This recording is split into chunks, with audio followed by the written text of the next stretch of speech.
따라서 재림에 관한 말씀,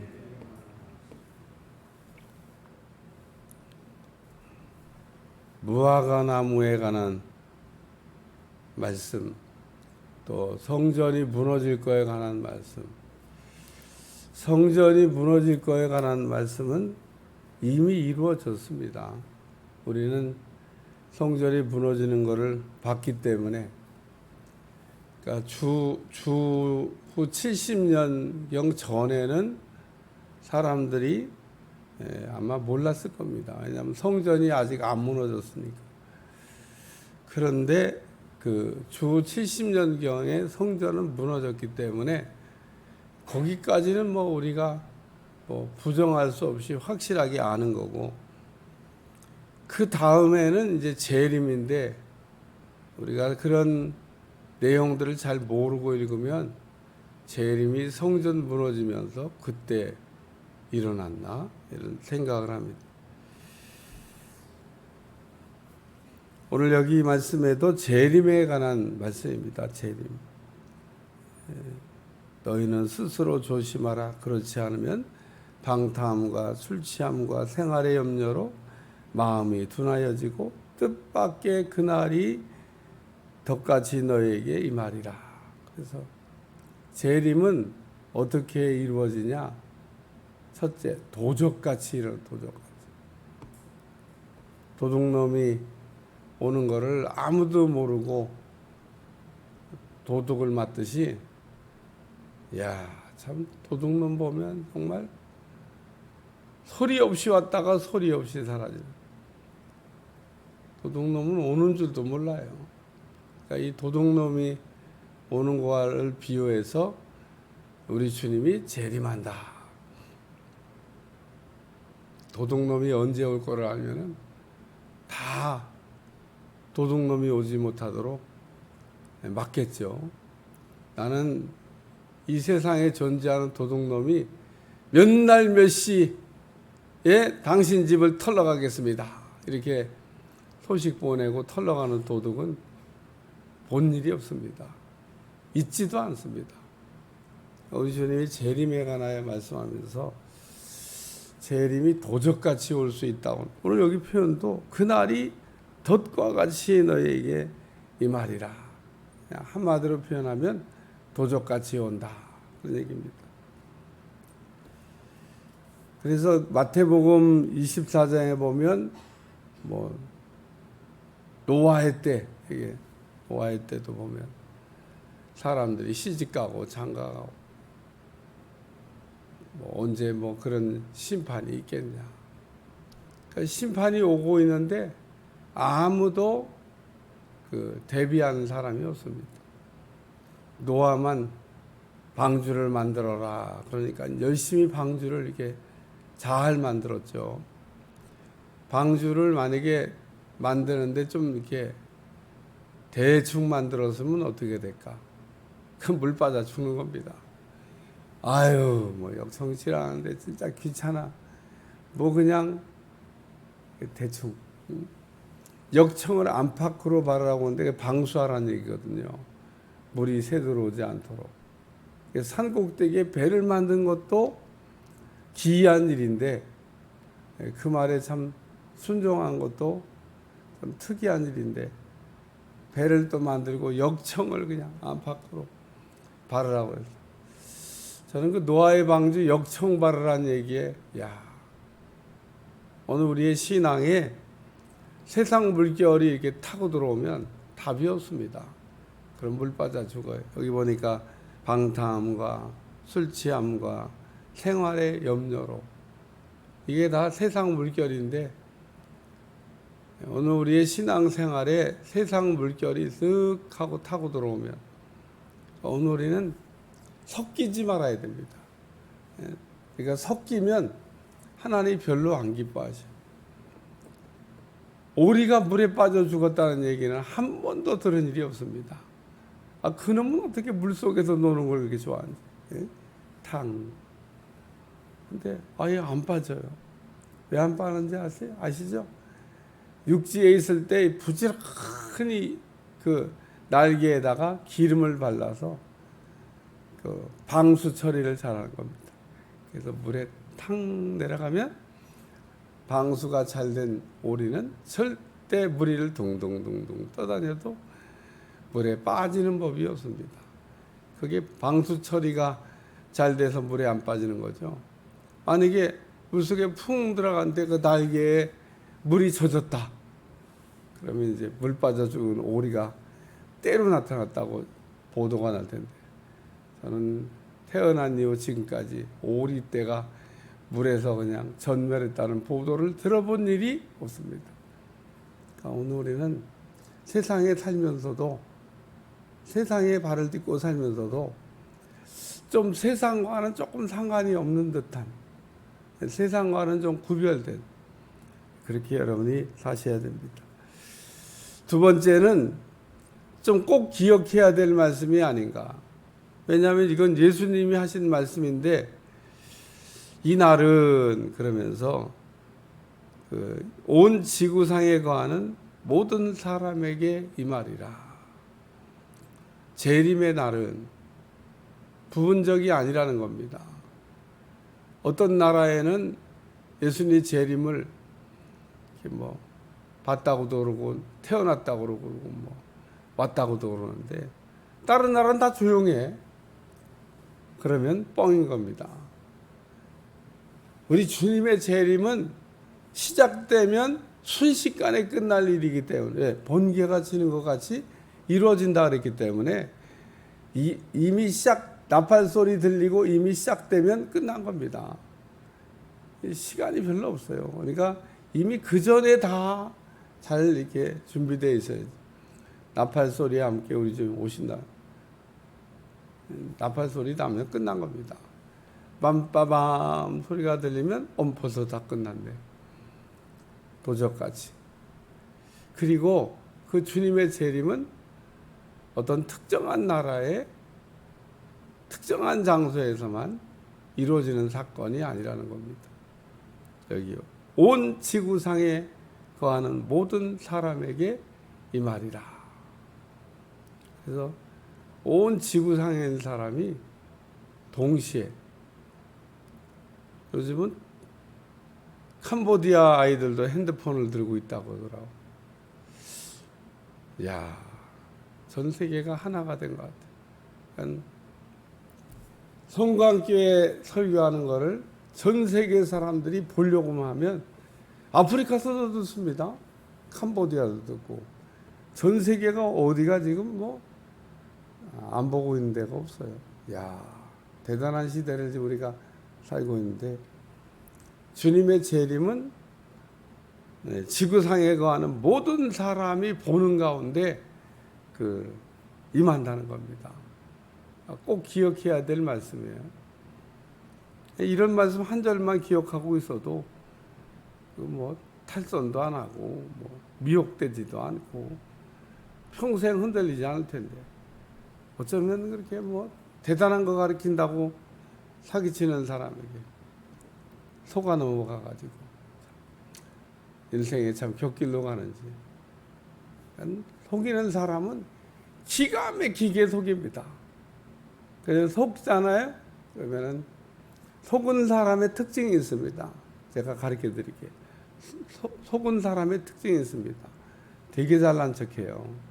자기만 잘 믿는 줄 알고, 자기만 뭐 특별한 줄 알고, 자기는 뭐 대단한 줄 알고, 그런 생각에 빠진 사람은 속았구나, 이렇게 생각하시면 됩니다. 성경을 이렇게 편안하게 잘 읽으면요, 성경에 답이 다 있습니다. 나도 이렇게 어떤 때는 미혹하는 사람들의 이렇게 내용을 여러분보단 제가 좀 더 아는데, 아무리 제가 미혹하는 사람들의 내용을 가지고 생각해봐도 나는 미혹이 안 돼. 그러니까 말씀을 바로 똑바로 알고 있으면 미혹될 수가 없죠. 왜냐하면 말씀에 그렇게 안 돼 있는데. 그러니까 그 나이가 그때는 아무도 모른다고 그랬고, 그 재림의 때는 도적같이 온다 그랬고, 또 재림의 때는 지구상의 모든 사람이 보는 가운데서 온다. 그러니까 어떤 특정한 장소, 특정한 사람에게. 근데 우리나라엔 재림 하신 분이 많아요. 전 세계 재림한 사람들은 뭐 거의 대부분이 대한민국에 계십니다. 그러면 영업이 또 안 돼갖고 혼자 그렇게 뭐 독립군처럼 이리 뛰고 저리 뛰고 하겠냐. 아이고, 그 밑에 따라다니는 사람들도 많습니다. 그러면 또 그 사람들이 어디서 가냐? 또 우리처럼 믿음 생활하다가 어느 날 그리로 갔더라고요. 갈 때는 소리도 없이 가요. 왜? 이단에 갈 때는 소리를 안 내더라고. 가면 그래도 불쌍해서 한번 가서 건면을 할 텐데, 아유.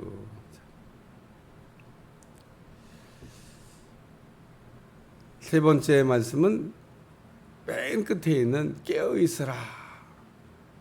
항상 기도하며 깨어 있으라. 이러므로 너희는 장차 올 이 모든 일을 능히 피하고 인자 앞에 서도록 항상 기도하며 깨어 있으라. 두 가지를 우리 주님 얘기하셨어요. 첫째는 피하는 거고 둘째는 서는 겁니다. 우리 주님이 재림하실 때 이 많은 그 무서운 하나님의 심판, 그것을 피하고 하나님 앞에는 우리가 설 수 있어야 됩니다. 그래서 인자 앞에 서도록. 여기 재림에 관한 말씀 21장 26절 27절 우리 한번 읽겠습니다. 21장 26절 27절 시작. 사람들이 세상에 임할 일을 생각하고 무서워함으로 기절하리. 이는 하늘의 권능들이 흔들리겠습니다. 그때 사람들이 인자가 구름 타고 능력과 큰 영광을 오는 것을 보리라. 우리 주님은 이 세상의 모든 사람들이 다 보는 가운데 오시지, 어디 왔다 그러는데 그 사람들은 봤는데 나는 못 봤다, 그런 일은 존재하지 않습니다. 혹 나도 봤다 그러면 벌써 주님 앞에 서 있는 줄로 생각하세요. 그렇게 무슨 주님의 재림이 뭐 오래 막 시간 몇 년 걸려서 오는 게 아닙니다. 순식간에 끝납니다. 여러분, 순식간에 끝난다고 하는 게 우리는 정신 차리고 우리가 믿음 생활 잘 하고 주님 오심을 기쁘게 맞이할 수 있는 여러분들이 꼭 되시기를 주님을 축원합니다. 축원합니다. 그래서 오늘 이제 누가복음 21장 말씀을 우리가 다 생각했는데 뭐 대략 이렇게 정리해서 마태복음 24장에는 아주 자세하게 나와 있고요. 누가복음 21장은 중요한 핵심 포인트만 이렇게 다루면서 지나가고 있는 겁니다. 같이 읽어봐야 돼요. 마태복음도 읽어보고 마가복음도 읽어보고 누가복음도 읽어보고 요한계시록도 읽어보고, 그러면 그 종말에 관하여 뭐 재림에 관하여 깔끔하게 우리가 정리해 놓고 믿음 생활을 잘 할 수 있습니다. 저는 이렇게 믿음 생활하면서 궁금하면 못 참아. 성경을 이렇게 연구하는데 이게 무슨 말씀인가? 그래, 궁금하잖아. 그럼 내가 그것이 이해될 때까지 그냥 파고 들어갔죠. 에이, 뭐 이해가 안 되면 뭐 할 수 없지 뭐. 그럼 뭐 어떡하겠어 뭐. 나는 성경을 읽다 궁금한 게 이렇게 하면요, 저는 못 지나간다니까요. 거길 연구하다 보면 또 저기 연구해, 저기 한다면 저기. 그래서 성경을 우리가 개인적으로 연구하는 것도 굉장히 필요합니다. 혹 누가 여러분에게 지금 성경을 어디를 연구하고 있습니까? 그러면 이 연구라고 하는 것은 조금 아주 천천히 집중적으로 이해 안 되는 말씀이 없이 생각하는 걸 얘기하는 겁니다. 그래서 한 권 한 권 정복하다 보면 성경 66권 다 정복할 수 있습니다. 성경 66권이 정리돼야 되잖아요. 내가 죽기 전에는 적어도 성경이 어디를 펼치든지 무슨 말씀인지 뭐 우리가 좀 알고 가야 되지 않겠어요? 죽는 날까지 성경이 눈 감으면 뭔지 모르겠다. 어디 딱 펼쳤는데 이게 무슨 말씀이냐. 우리가 이러면 안 되는 겁니다. 그 예복을 입지 않아 쫓겨난 사람처럼 왜 다 그래도 급히 초대받아서 입고 갔는데 저만 왜 안 입었냐는 겁니다. 오늘 하나님의 교회 안에 어떻게 어쩌다가 와 앉아 있긴 한데 예복을 입지 않고 예복을 입지 않은 줄도 몰라. 그래서 예복을 입지 않은 줄 알았으면 얼른 준비해서 입었겠죠. 그냥 입었다고 옆에 사람 보면 몰라 컨닝이라도 하지. 다 입고 있는데 저만 안 입었는데 몰라? 그러니까 답이 없는 겁니다. 남들은 다 입고 들어와서 앉아 있는데 혼인잔치에 아니 세상에 저는 입지도 않고 들어온 겁니다. 그렇게 해도 된다고 생각을 하나 보죠. 그렇게 해서 되는 게 아닙니다. 주인이 딱 오니까 지금 재림을 얘기하는 겁니다. 주님이 딱 오시니까 쫓겨난 겁니다. 준비가 덜 됐다 그런 얘기입니다. 우리가 지금 주님이 오시면 잘 내가 준비가 돼 있나? 이 생각을 해보셔야 되는 겁니다. 주님이 오셔도 아무런 하자가 없게. 근데 에이 아직 시간도 많이 남았는데 어제도 안 오셨는데 뭐 오늘도 오시겠어? 모르죠. 예? 언제 올지 어떻게 아시겠어요? 아무도 모르는 겁니다. 재림의 날은 아무도 모릅니다. 그러니까 아무도 모르는 날을 어떻게 우리가 대책을 세우라고요? 깨어 있으라고. 깨어 있다는 얘기는 준비를 다 한 거를 얘기합니다. 예복을 입지 않았던 사람처럼 준비가 덜 된 사람 되지 말고 우리가 깨어 있는 신앙. 오늘 주님이 지금 이 시간 오더라도 전혀 하자가 없는. 제가 이 얘기하는데 뭐야 난 아직도 좀 뭔가 좀 준비가 덜 된 것 같아. 이런 생각이 들면 천국에 못 갑니다. 그러니까 준비가 덜 되면 쫓겨난다 그러잖아요. 그러니까 우리 성관계에서 저를 만나가지고 같이 믿음 생활을 했는데 다 천국 가냐? 다 천국 가길 바랄 뿐이죠. 다 천국 못 갈 수도 있습니다. 다 가는 건 아니에요. 잘 준비된 사람, 매주 말씀을 들 때마다 정신 차려 듣는 사람. 오늘 우리가 하나님의 말씀을 잘 듣고 승리하는 여러분들이 되시기를 축원합니다. 축원합니다. 기도하겠습니다. 하나님 오늘도 재림에 관한 말씀 도적같이 온다. 온 지구상에 임한다. 깨어 있어야 된다. 라는 말씀을 들려주셨는데 주님의 재림을 기다렸던 초대교회 성도들처럼 깨어 기다리게 도와주시고 주님을 잘 맞이할 수 있도록 도와주옵소서. 예수님의 이름으로 간절히 기도하옵나이다. 아멘.